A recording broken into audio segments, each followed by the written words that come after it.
আজ আমি আপনাদের সঙ্গে শেয়ার করব চিনির কাঠি গজার একটা রেসিপি, কিংবা চিনির গজা, কিংবা এটাকে অনেকে কিন্তু মুরালিও বলে। এই রেসিপিটি কিন্তু নর্মালি মেলাতলাতে বেশি বিক্রি হয়, আর খেতেও কিন্তু বেশ ভালোই লাগে। এই রেসিপি আজ আমি আপনাদের সঙ্গে শেয়ার করছি। রেসিপিটি কিন্তু খুবই সহজ, একদমই কঠিন কোনো রান্না নয়। আপনি কিন্তু ঘরেতেও এই রেসিপিটি অনায়াসেই তৈরি করতে পারেন। নমস্কার বন্ধুরা, অনুশ্রী রান্নাঘরে আপনাদের সবাইকে স্বাগত। রেসিপিটি তৈরি করার জন্য আমি এখানে 500 গ্রাম পরিমাণে নিয়ে নিয়েছি ময়দা। এই রেসিপিটি ময়দাতেই কিন্তু বেশি ভালো হয়। এখানে আমি নিয়েছি সাদা তেল। ময়ানের জন্য আমি এখানে দিয়ে দিচ্ছি সাদা তেল।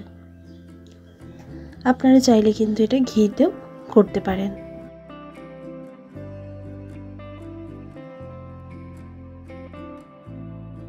এরপর ভালো করে ময়দার সঙ্গে তেলটাকে দিয়ে মিশিয়ে নেব।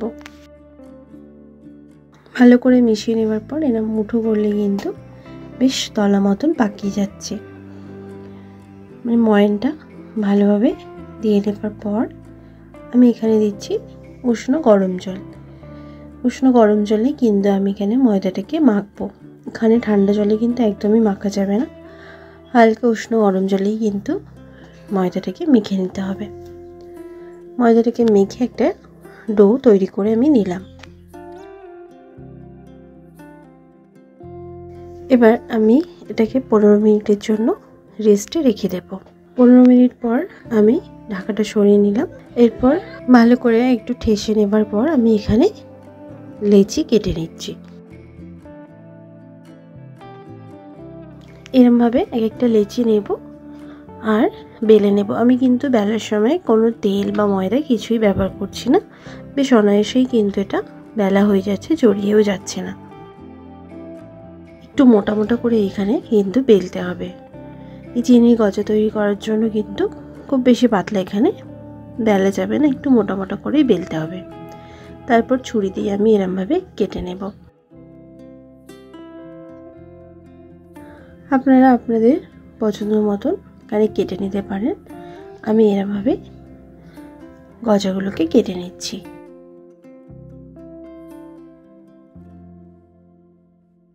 এরমভাবে আমি প্রত্যেকটা ডো থেকে আমি এরমভাবে গজার জন্য তৈরি করে নেব। সব ময়দার ডো থেকে কিন্তু গজা তৈরির জন্য আমি কেটে নিয়েছি। এরপর গ্যাস অন করে আগে থেকে তেলকে হালকা গরম করে রেখেছিলাম। এখানে তেল কিন্তু আমি একদমই বেশি গরম করিনি।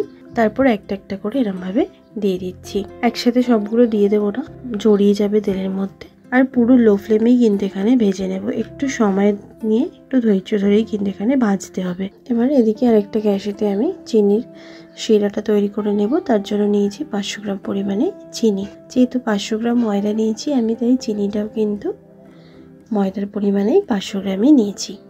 আর নিয়ে নিচ্ছি চিনির অর্ধেক পরিমাণ জল। এরপর চিনিটাকে ভালো করে মেল্ট করে নেব।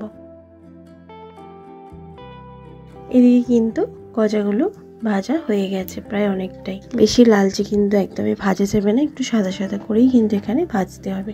এদিকে চিনিটাও বেশ সুন্দরভাবে মেল্ট হয়ে গেছে।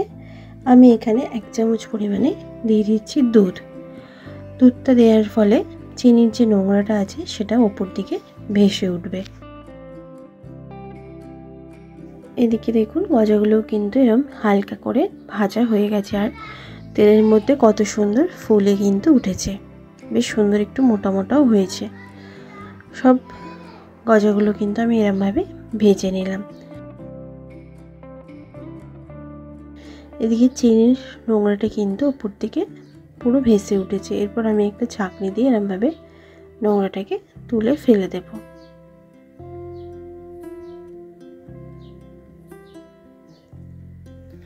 আর চিনির শিরাটাকে কিন্তু আর একটুখানি ফুটিয়ে নেব। আর একটুখানি ফুটিয়ে নেওয়ার পর আমি একটুখানি তুলে নিয়ে ঠান্ডা করে হাতে একটুখানি দেখিয়ে দিচ্ছি। দেখুন একটা সুতো বা তারের মতন কিন্তু তৈরি হচ্ছে। মানে চিনির রসটা কিন্তু প্রায় তৈরি হয়ে গেছে। এরপর গ্যাসের ফ্লেমটা একটু লোতে করে আমি এখানে ভালো করে আগে মিশিয়ে নেব। দিয়ে দিচ্ছি ছোট এলাচের গুঁড়ো। ভালো করে মিশিয়ে নেবার পর আমি এবার এখানে ফুটিয়ে নেব। এতে করে ভালো করে কিন্তু চিনির রসটা গজার মধ্যে ভালো করে প্রবেশ করবে আর খেতেও কিন্তু বেশ ভালো লাগবে। একটুখানি জাস্ট ফুটিয়ে নিয়ে আমি একটা ট্রের মধ্যে ঢেলে দিলাম।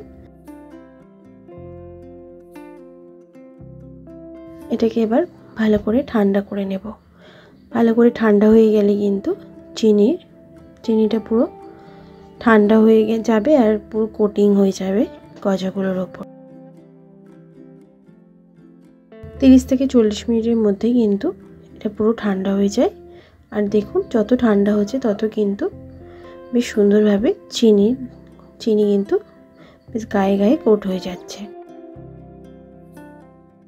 এরকমভাবে প্যাচুলার সাহায্যে নেড়ে নেড়ে আমি পুরো ঠান্ডা করে নিয়েছি আর গজাগুলো কিন্তু আমার পুরো তৈরি হয়ে গেছে।